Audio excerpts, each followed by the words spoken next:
যে ভালো ছেলে হয় সে কখনো ভালো বর হতে পারে না। এই কথাটা প্রায় মানুষকে বলতে শোনা যায়। তাহলে চলুন আজ এ নিয়ে কিছু কথা হয়ে যাক। আমি এর পক্ষে এবং বিপক্ষে দুটোই বলবো। প্রথমেই বলবো, একজন ভালো ছেলে যে ভালো বর হতে পারে না এটা আসলে সব ক্ষেত্রে সত্যি নয়। অনেক ছেলেরা কিন্তু ভালো ছেলে হওয়ার পাশাপাশি খুব ভালো বরও হয়, কারণ তারা তাদের বাবা মা এবং বউয়ের মধ্যে খুব সুন্দর ব্যালেন্স করতে জানে। তাদের জীবনে দুপক্ষেরই সমান গুরুত্ব এবং সমান প্রাধান্য। কিন্তু যারা ভালো ছেলে অথচ ভালো বর হতে পারে না, তারা মূলত এই চারটি কারণে কখনো ভালো বর হতে পারে না। নাম্বার 1, তাদেরকে ছোটবেলা থেকে ছেলের কর্তব্যটুকুই শুধু শেখানো হয়। তাদেরকে শ্রবণ কুমারের গল্প শোনানো হয় ঠিকই, তাদেরকে রামের মতো আজ্ঞাকারী ছেলের গল্প শোনানো হয় ঠিকই, কিন্তু তাদেরকে কখনো মহাদেবের মতো স্বামীর গল্প শোনানো হয় না।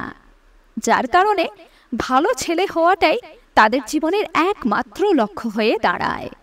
নাম্বার 2, তারা যে খুব আনরোম্যান্টিক বা বউকে ভালোবাসে না এমনটা নয়, কিন্তু আসলে বাবা মায়ের সামনে বউকে ভালোবাসি বলতে তারা খুব সংকোচ বোধ করে। নিজের বাবাকেও হয়তো কখনো নিজের স্ত্রীর প্রতি ভালোবাসা প্রকাশ করতে দেখেনি, যার কারণে এটাকে তারা অন্যায় বলে বিবেচনা করে এবং মনে মনে নিজের বাবাকেই অনুসরণ করে।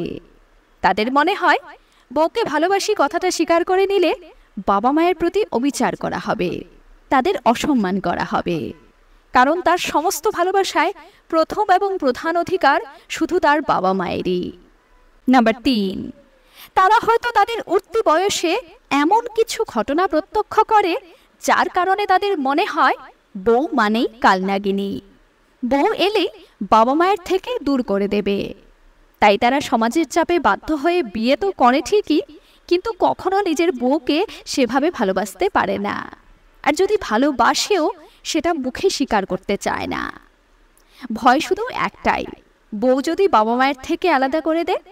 তাই নিজের মধ্যে একটা মিথ্যে রুক্ষ ভাব তারা বজায় রাখে। নাম্বার 4, কিছু কিছু ছেলেরা নিজে কতটা অনুগত ও বাধ্য ছেলে সেটা প্রমাণ করার জন্য নিজের জীবনে কিছু ব্যক্তিগত রাখতে পারে না। ব্যাচেলর অবস্থায় সেটা কোনো সমস্যার কারণ না হলেও আসল সমস্যা শুরু হয় বিয়ের পর। একজন বিবাহিত দম্পতির মধ্যে কিছু জিনিস যে ব্যক্তিগত রাখতে হয় সেটা তারা বুঝতে পারে না, আর যার ফলে তারা শুধু ভালো ছেলে হয়েই রয়ে যায়, কখনো ভালো স্বামী হতে পারে না। আমার কথাগুলোর সাথে একমত হলে বা না হলে অবশ্যই জানাবেন। ধন্যবাদ।